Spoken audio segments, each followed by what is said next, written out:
Hello, world. It's Lee Kelson coming to you from our Firetech studio in Queensland, Australia. My guest today is the founder of the Storytelling Institute and Chief Value Officer at the Network for Global Innovation Engine, a Los Angeles based organization dedicated to building a global commercialization ecosystem to support clean tech entrepreneurs collaborate and prosper. He develops programs that train scalable early stage companies to attract investors and, more importantly, customers and help transform their ideas into commercial reality. He's an award winning industrial designer and has enabled Fortune 500 companies like Lockheed Martin, Unilever, Motorola, Philips, and Volvo, to name a few. He was previously executive director of the world-leading Los Angeles cleantech innovator Lackey, where he created the Master the Pitch program, ran the Wells Fargo Just Impact program, and co-created the Founders Business Accelerator. He teaches business and economics at the Art Center College of Design and Design Thinking, and storytelling for IBS Americas, the International Business School. Welcome, Tom White. Thank you very much, Lee. Really great to be here with you. Thanks. We're sitting here in Australia, watching in disbelief as what is happening in the United States. I've spent a lot of my career living and working in the US. I have a lot of friends. I feel like my heart is there, and our hearts collectively in Australia are with you as you go through these challenging times. Well, thank you very much. Up until just a few days ago, with the very unfortunate circumstances of George Floyd, and we all have our hearts there together with his family today. It really felt like the world was, coming together as one as we dealt with the COVID crisis, and now we're dealing with, another crisis that has emerged from time to time in the U.S. and in different places around the world too. Yeah. But these challenging times really require the best of all of us, don't they? To think about what's important to us and what things mean and how we can contribute, and how the learnings and knowledge and skills that we've acquired over our career can somehow be put to use to help and for good. And just to a little segue to LACI, the LA Clean Tech Incubator.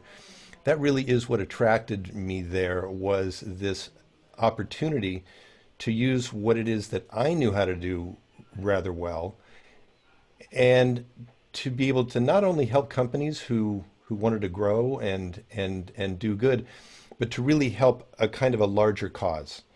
And that has turned out to be a direction that my career, it turned out to be a career direction, rather than a kind of an opportunity, and one that I'm really grateful to have been able to take.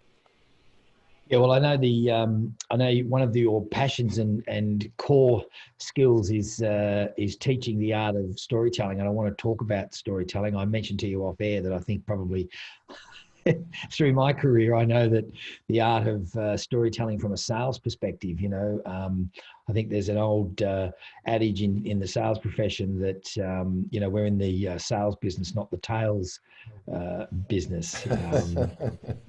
But stories sell. But just before we go into that, I suppose it's an observation that I'd just like to get your feedback on. We hear about leadership all the time, and how important leadership is. But as a director of public companies, and having worked with a number of public companies, there's always the thing that non-executive directors, for example, get paid a lot of money to sit around and do nothing. But when the times of crisis come, that's when they earn their money, and they earn it in spades. And so actually leadership seems to come to the fore, and the importance of leadership in times of crisis. How important is leadership, or what you're seeing in terms of leadership in the United States at the moment, or their lack of leadership? Well, we're seeing leadership come from all kinds of places, expected and unexpected, and as you're referring to, Lee, when you do see it emerge, it's a genuinely humbling experience, humbling and inspiring. when you see people take any kind of a leadership position. For the good, it inspires us all to want to do better, at least in my experience. So leadership can come in very small forms that have great meaning. It can come with, big, more sweeping gestures. We hear of companies that are taking unusual measures to make sure that their employees are taken care of. During the time of COVID, we're this is just bringing out elements of humanity that we all sort of long to see. So these are some terrible times that we're going through, but I really am left with a feeling that we're going to emerge, all of us, stronger. We're going to emerge better. We're going to find solutions to things that we otherwise wouldn't have been able to find solutions for, because almost everything we've been doing has now been interrupted and has given many of us a reason to pause and consider and examine and explore and listen, and all of those things that help us to grow. And we've all been sort of forced to do that now, and do things, in fact, just like you and I are doing right now, do things in new ways. Yeah. One or the other of us might have jumped on a plane to go and visit each other, and now we're together pretty quickly, and I would say rather effectively. I would say too. So let's talk about storytelling and the importance of storytelling to foster companies, and and how important is it for particularly early stage founders to understand the importance of storytelling? Well, that's a terrific question. Storytelling's very close to my heart. I mean, I grew up in Hollywood, right? Growing up in and around Hollywood, I was in movie theaters every weekend. In the summers, I was at Disneyland all summer long, and so I was really surrounded since a very, very young age by the magic of storytelling and its ability to gather and capture the imagination of huge amounts of people. And so I became an industrial designer because, combined with my ability to draw, which I had, I found that I could go to college, I could draw, get great grades, and invent the future. And so industrial design provided a terrific, kind of a guidepost to be able to do that. I was hired by Citicorp to design the future of automated banking. And then I was hired by Lockheed Martin, which was Lockheed at the time, to develop a new communication system, which was pre-internet. And so I designed that, and I was able to raise the funding for its production and deployment. And that's when Lockheed asked me if I would take those skills and move from design into marketing. And so I used my storytelling skills to begin to elevate the perceived value of Lockheed's products and services. And it was doing that I found real success, certainly for Lockheed, and accrued to me as well, in applying let's say, the art of storytelling to commercial B2B marketing in a highly technical, highly regulated, top secret, by the way, in environment where you really couldn't show the product and you couldn't talk about it. And so stories were a really wonderful way to captivate the genuine interests of the audience that we needed to communicate with. So, we I suppose as a species, we have used stories from the beginning of time, whether it be through books and it's that cognitive ability for us to think outside of our brain and sort of capture information outside of that. I've been reading this the *Sapiens* book, which I find fascinating. I want to read that. Yeah, you got to read that. That is amazing. But it's sort of it's I've said to people it's not the meaning of life, but I think it's the closest thing you're going to get. It helps. It has helped me make sense of it all. Okay, now I sort of understand how we evolved to here and how we got here. But interestingly, one of the points that the author makes in that is that storytelling, whether it be through now film or through writings or through, chiseling on stone cabinets, or even storytelling in caves with hieroglyphics, and it's something that we've done, but we don't often think about a framework or a structure or a way to do that. I mean, how does a early stage company think about, well, Tom, when you talk about storytelling, what does that mean, and how does that transpose to me in my business? Well, Lee, you brought up a really key point, and that is that we as a species have been telling stories since as early as we can find anything recorded about our existence on Earth, right? And so it's in our DNA to tell each other stories in order to foster community, foster belief, inform perceptions, things like that. So when we look at startups now, right, and startups are coming from a place sometimes of technology, and as you well know, as a successful serial entrepreneur yourself, coming from a place of technology, or identifying a market need and creating a solution to fill that.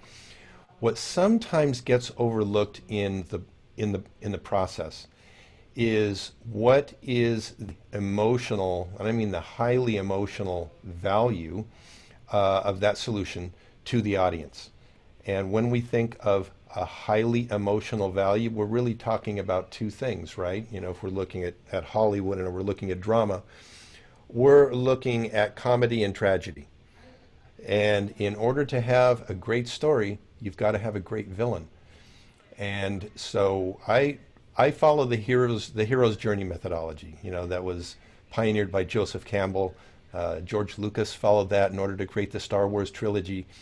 One of the reasons movie theaters are so filled up now with Marvel and other comic superhero movies are because these hero's journey story structures are so effective in being able to tell a terrific story that inspires people. And when you add comic book characters with great costumes and things like that, then it becomes really interesting. But the hero's journey can be applied to any, and I use it because also it's a structure that entrepreneurs can get their heads around.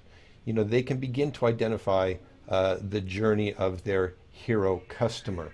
What is their customer unhappy with now? That's the starting point of the story, right?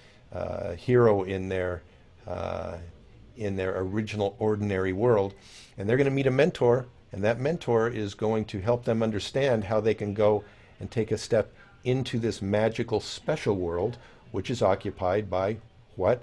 Our startup's technology. That's what's going to enable these very special things to happen. But it's still going to take the hero to make the decision to commit to this special world and embrace that technology in order to improve and change their lives.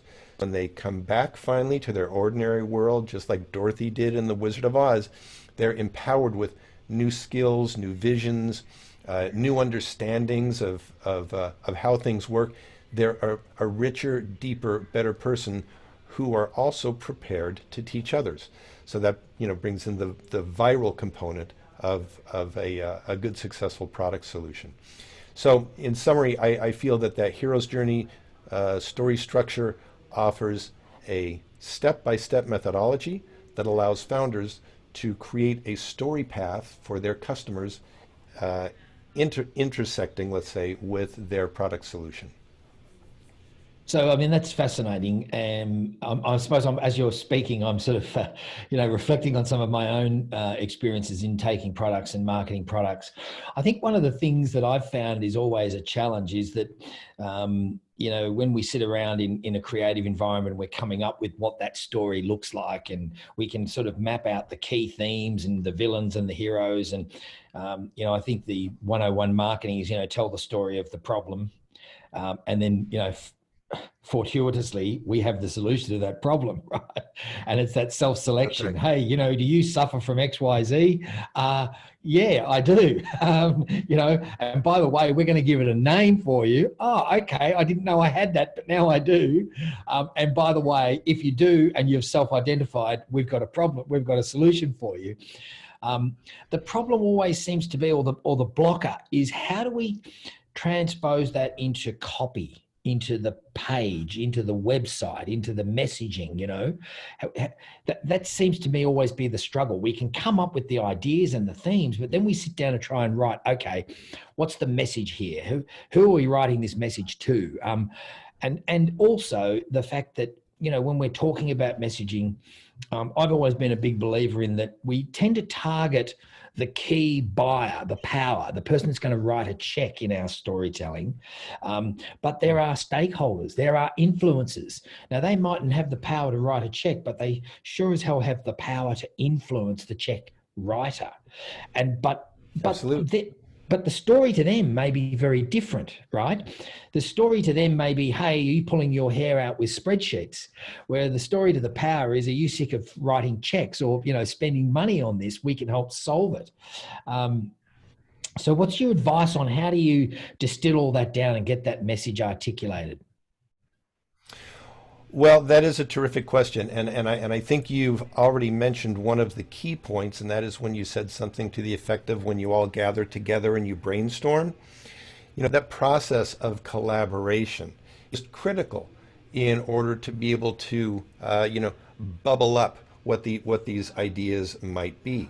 So that's the design thinking part, where there are multiple minds committed to getting together and engaging in new thinking. Ideally, you have some people who really are not that familiar with the technology. They're really coming from another perspective, and you need that kind of fresh look at what it is that because if everyone's so familiar with what we're talking about technologically, it becomes very difficult to come up with a new, authentic story.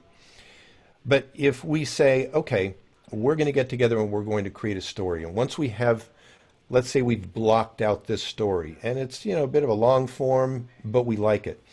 Where the real art of this comes in then is in transferring that into the creative world. And as you correctly said, you've got this sort of omni-media world of creativity that has to be developed then. So if you're on web, and if you're on print, and if you're on video or film, then that story needs to be interpolated for each one of those different media types. Let me just reflect back on one other thing that you said that I thought was very important too, and that is that there is one person that's going to write the check. Now, if everyone else in the ecosystem, the influencers, the users, others, are all understanding somehow of the importance of, or recognizing that the person that's going to write that check is part of their ecosystem, then we can sort of underneath that, let's call it the decision maker's umbrella. And then we're talking about the same story to everyone. And I really do feel, Lee, that it's important, even though there are so many different audiences, like you say, it is so important that we tell one story. Because let's say, you and I are on the team together, but our group is going to tell one story in print, another in film, another in YouTube, whatever.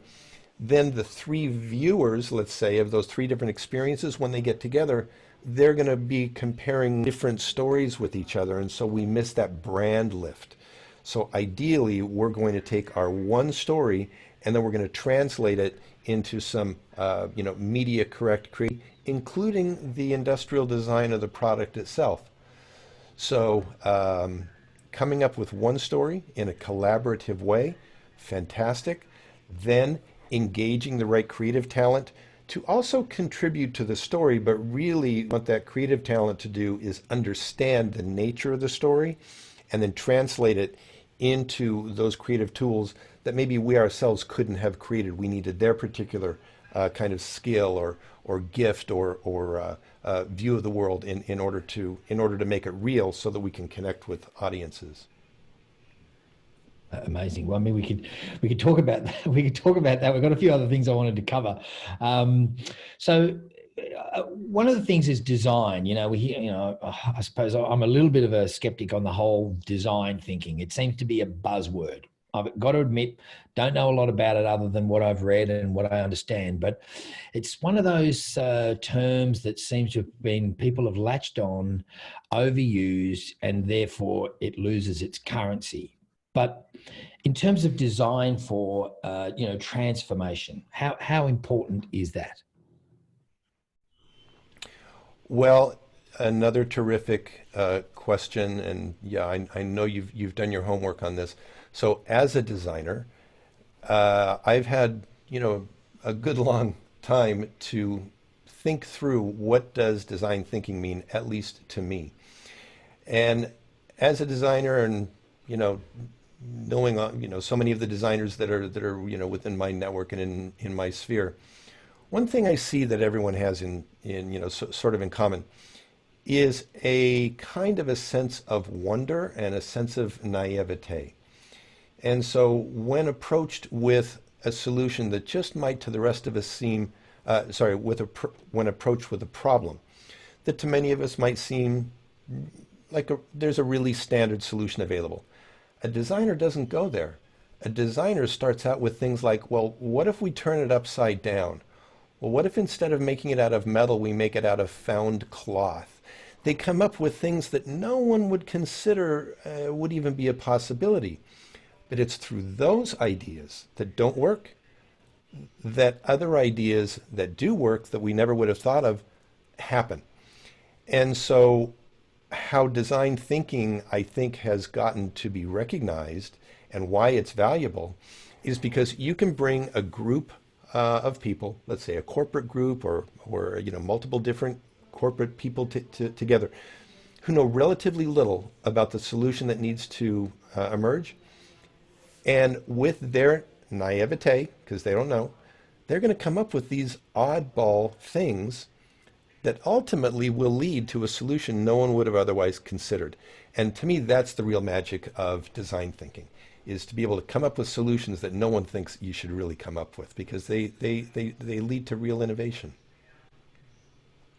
Yeah, that's Does that make it's sense? interesting. Yeah, no, it does make sense. And I suppose again, as you're talking, I'm sort of reflecting on my own experiences and thinking, a lot of the time when we've had these sort of, creative sessions where you're trying to break down the barriers, but you almost like, kick sand around in the sand pit. You don't get anywhere.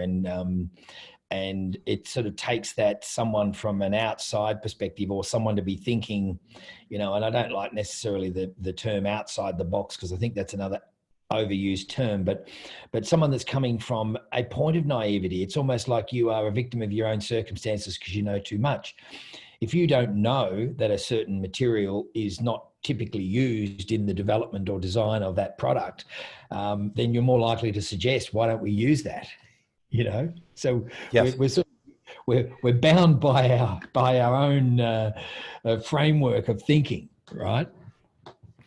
Yeah, that's completely true. Sometimes we're prisoners of that, and it's very hard to think outside of that realm. But when others are invited into the conversation, and they come up with ideas that are a bit unusual, we're kind of forced to look at, well, what would happen if that was made out of cloth? I've never thought about that. Well, maybe not cloth, but maybe graphite cloth. What about that? Oh, yeah, and then, right, and then people start picking up on that. But you have another good point too, Lee, and that is that it's so important that when there is a design thinking session going on, that it's moderated by someone. Because otherwise you do wind up having all that sand kicking around in the sandbox. You kind of go around in circles. It's interesting, but then it's lunchtime and that was fun. But if it's moderated and recorded, then you really do have measurable outcomes. And that's when it can be really, really valuable and actionized. Yeah. So I want to talk to you about target audiences because I know that we've talked about the messaging, but target audiences is one thing I find with the roster of companies that I work with, who trying to identify and target. And there's so much noise out there now. I think trying to hit that target audience with the right message at the right time. I sort of, I use the metaphor of a dartboard. Like, you can throw 3 darts at a board and hit the board. But we don't want to just hit the board, right? And we've got finite human and financial resources. So these darts are the only 3 darts we've got. We better make them pay. You bet. Absolutely. So, the first one hits down the bottom, then misses the board and sort of sticks in under the 5. It's like, we've got 2 left now. So, and I know that, you've said that films hold a secret to sort of unlocking that. So how do films help you unlock that sort of unlocking that target audience? Oh, that is a fabulous question. So when we watch them, are you a movie fan? Look, I'm surrounded by movie fans in this house. I've got a Marvel crazed teenager. And yes, I get dragged along, but I also get in trouble for falling asleep in films. There's something about the film, the lights go down, I'm done. I understand. Well, I am, I'm a guy who really can't get into a film until I've seen it about 10 times. And so there are movies that I have seen 50 times, and the list is long. So here's why I do that, though, is because the writers and of course the directors and everybody working on the movie, including the actors and the cast, the rest of the cast and the crew, have spent collectively years, sometimes decades, exploring what that character is really all about. If we look at Batman, for example, or for your son, Marvel Comics, Spider-Man. Spider-Man's been around forever and written it's about. It's actually my daughter, believe it or not. Oh, it's your daughter. Oh, sorry. Okay, I misunderstood. No, okay. Spider-Man has just been around forever, and countless movies and books and costumes and name it. So we know a good bit about who that character is. And the analogy there, to your point, is we have to learn who our customer is in exactly the same way. But in the customer discovery process, we can simply go out and start talking to anybody. And I mean really anybody. And ask them questions around the general subject of the product that we're talking about. We'll never reveal our product or ask them yes or no's about this, but get their feelings and experiences about it. And if we can interview 100 of those people, and they can be from any different group, eventually we're going to begin to learn exactly who our group is and who our group isn't. And that is just an amazing low-cost, high-touch way of getting to the answer of who are we really talking to. And usually that person is not who we thought we were going to be talking to in the first place. And so that's always a nice aha experience when, after our first 30 people and we've spoken to them, we realize we need to modify our questions now based on our learning. We go for the next 30, and that gives us new learnings, and then our subsequent 30 confirm or not those learnings. But that 100 is kind of a magic number for customer discovery, so that we can then take those 3 precious darts that you accurately mentioned and have a pretty good chance of hitting something. And if at first we hit not as much as we like, we at least have now a sense of where we can redirect the dart. Yeah, exactly. We can sort of say, okay, that dropped a little low, but we just need to put it up a little higher. So what I am in terms of films is an absolute documentary buff. I can't get enough of documentaries. And my favorite documentary maker, who I have followed and watched pretty much everything they've ever done, and also did their masterclass recently, is Ken Burns. Oh, yeah, of course. I mean, that guy is a master storyteller. Master. But I don't know how familiar you are with Ken Burns. I mean, I'm sure you heard or seen he did the fantastic Vietnam documentary. But I mean, what is it about his ability to tell that story or weave that story that just sort of captivates you? But then when you think you're on a story trail, then all of a sudden he throws something in from left field and there's another story that starts to emerge, or the real story actually starts to emerge. No, that's a great point.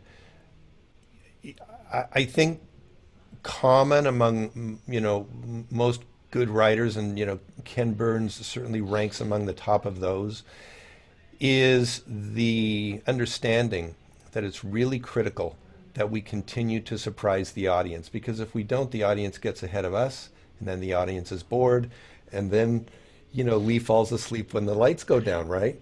But if we can keep their attention, and I work in typically shorter form media content. So my focus has always been keeping the audience's attention 10 seconds at a time. So if something doesn't new happen in 10 seconds, then you have the possibility of losing that group, and you just can't do it. There's too much responsibility, in the corporate world when they're depending on these stories to really generate a difference in the market. You really need to keep audiences aware. So I think that is part of Ken's magic, is that in their rigorous research process, they just line up story point after story point. They're chock-a-block with story point. You can juxtapose those in a way so that they're not necessarily all in a straight line, but a straight line starts to connect with something that happens at the end of the story, or harkens back to the beginning of the story, and we thought, oh my goodness, I didn't realize that was what was going on at the beginning. Those of us that have seen the movie The Sixth Sense, for example, M. Night Shyamalan is just a genius for getting us all the way to the end of the movie until we realize, I didn't realize what this movie was about all along. So I still didn't realize what it was about. I was completely confused. I was like, what's happening here? My daughter had to explain it to me. He's like, Dad, I got it, right? But that was fantastic, wasn't it? The way that, because for me, it came completely out of left field. I'm saying, what the hell's just happened here? Like, what's going on? Yeah. And then the ability for that level of storytelling for you to then spend the next 3 days backtracking everything that happened. They're the stories and the films that seem to impact me, where I find myself reflecting on it for days after, as opposed to, Yes. Movie's over. Okay, let's go get some dinner. But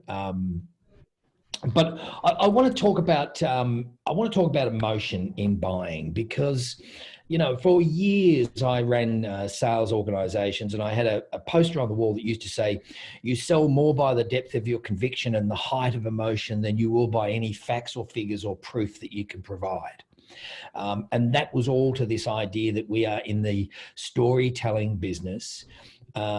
And that emotion, and I guess the example I used to use is that the car dealers would put the, bright red Ferrari up on the stands at the front to attract the customer in. 99% of customers that came in to look at that red Ferrari were never going to buy that Ferrari, but it was the emotion that got them. And then when they got them there, they could say, by the way, here's the 2000 Prius or whatever it is that you're going to actually. So emotion is really important. Can you talk to us about that? Yes. Well, today we've got our emotional brain and we've got our logical brain, right? And both sides of our brain are at work when we're making a purchase decision about something. But I believe that the buying decision is made by the emotional side of the brain. Made that decision that we need to have, I don't know if all cars, because that's just such a crazy emotional topic, and it just sometimes really rationality. But when we're going to buy something, once we do get our emotional brain around that thing, we know what decision we want to make. Then the logical side of our brain needs to come up with justifications, price, timing, availability, payment terms. All of those logistic matters that you're referencing. It's that side of the brain that justifies the purchase that the emotional side of our brain wants to make. The interesting thing is, you talked about the red Ferrari. That's just a supercharged piece of emotion, right? Well, if we can aggregate some supercharged emotion around our product, it really doesn't take very many product facts in order to justify that purchase. Yeah. So just to wrap up, I mean, Tom, I find it fascinating. I could talk to you for hours. I haven't got hours, and you haven't got hours. But I want to talk about Zoom and the world of Zoom that we live in. I've been on a couple of Zoom calls where we've had some crazy Zoom bombing and things going on. Thankfully they've fixed all of that now. Why people do that or what they get out of that is beyond me. But I've also people, tend to be, in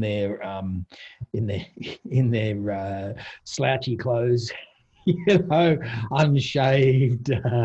It's sort of like this lockdown thing. But I mean, is it important for your Zoom persona from a perspective of, when you're meeting with people like we are now? Well, I think that's really critical, Lee. I think, I was on an investor call maybe a month ago or so. And one thing I heard from the investors resonated across all of them was that they can look at the financials, they can look at the technology, the IP, the team. They can't really do as well anymore because it's not face to face, at least for the time being, is assess the chemistry that would exist between the investors and the founding team, which is critical, as you know, in order to make an effective investment. So what we all have at our disposal now, because all the technology, all the platforms, software, hardware, all sort of exists, but as you and I were talking about earlier, you have to how to plug it all together. Yeah. Exists in order for us to be a kind of a broadcast machine. All of us with our laptop computers and whatever camera we're using. And in order to become sort of the best self we can be in our Zoom public now, do in the same way that in the past we might have paid attention to our suit, our shirt, tie, shoes, haircut, things like that. Now we really only need to dress from the chest up, but now we have to be concerned with how we're being perceived, and that includes our background. So I think that there's going to be, and I've seen it, it's happening now, you've seen it too, I know, that there's a lot of evolution going on in the video world. It's going to improve. I think a lot of people are going to be elevating their Zoom persona because it's going to be an incredibly important part of who we are going forward is our ability to talk on camera, be able to look into the camera. That's not an innate skill, it's a learned thing. And to be able to have a background and an environment and a sound system and things that represent us in the same level of quality that we would have liked in an in-person kind of an environment. So look, I think that is a fascinating observation, and the fact that you use the example of, I come from the Dennis Waitley and Zig Ziglar and Tom Hopkins school of sales from the sort of 70s, early 80s. Sure.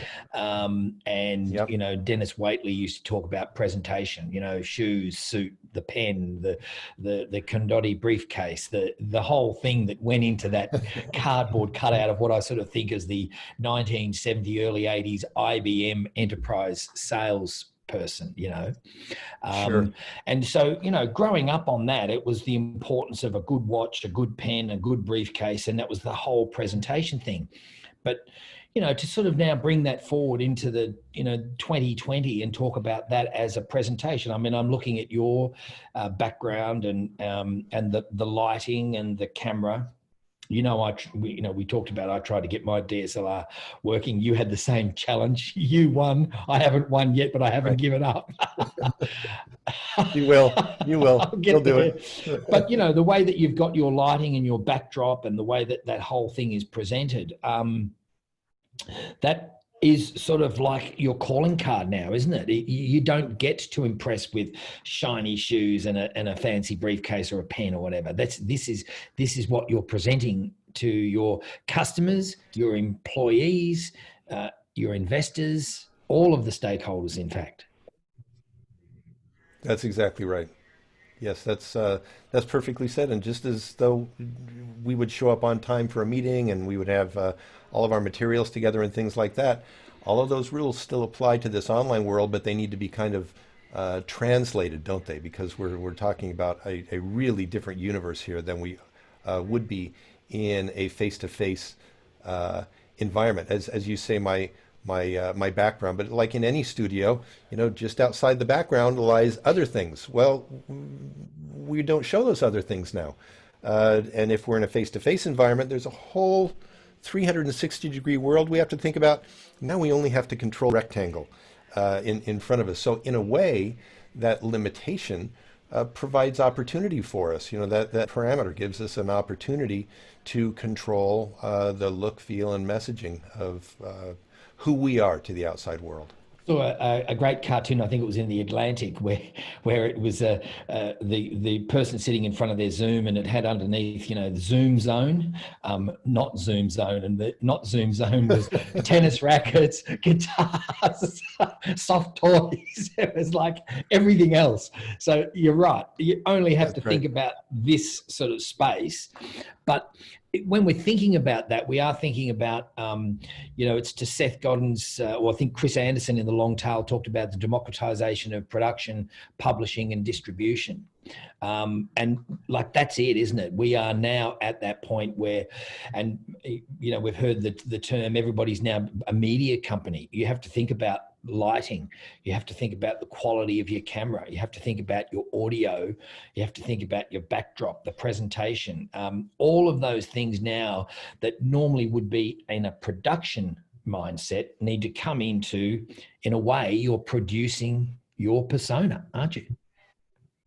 Yes, sir, that is correct. And there's one other important concept that I would add to those very important concepts that just mentioned, and that is the old notion that rang true almost forever, kind of until now, or let's say until just a few years ago with social media popularity.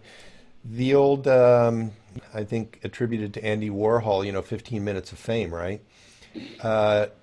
Today, to be recognized, you need to have 15 minutes of fame per day. So the volume, the appetite for media has just grown at an exponential level I don't think anybody could have imagined. So in addition to getting all of this look and feel dialed in, you got to have your content dialed in, and there's got to be a lot of it, and you got to be doing it on a kind of a regular basis. So there's that piece of it also. Tell me about it. which I think you have well mastered. I think I've produced a fair bit of content over the last couple of years, but also, as you say, I think when you say dialed in, it's the content. For mine, and perhaps we just finish up on this to get your thoughts on this. For mine, the most important thing, and I've had this from feedback of, the young audience that with Beach City and the advisory board that I used to have of the Gen Z sort of millennial young people. Authenticity is absolutely, like, yes, we've got to produce and think about all those things around your persona, but you can't strip away the authenticity and leave that on the cutting room floor, so to speak, because that is the currency in my mind. I don't know if I can say that any better than you just said it, Lee. I couldn't agree more. I think there's sort of authenticity is our core, and anything else around that, if our backgrounds are blue or gray or green or whatever, that's a matter of personal taste and things like that, and people can make suggestions or take issue with that or whatever. But as long as we're authentic to who we are and the things that we believe, then we really have substance. And I think people innately, just as we talked about our DNAs in storytelling for as far as our species has existed, I think authenticity is recognized and appreciated and is really kind of required in order to have a substantive engagement. So I just couldn't agree with that point more. I think that's a terrific closing point too. I think that's a great point to close on. Tom White, thank you very much for joining us today on Fire Tech Connect. It's been fantastic talking with you, and hopefully we can talk in the near future. And, when we get our program going, I'd love to get you involved in some capacity to help our fire technology companies. That's fabulously. I'd be thrilled. It's been a real pleasure to talk with you. Thanks for a great interview. Great job. Thanks very much. My pleasure. Thanks, Tom. All right.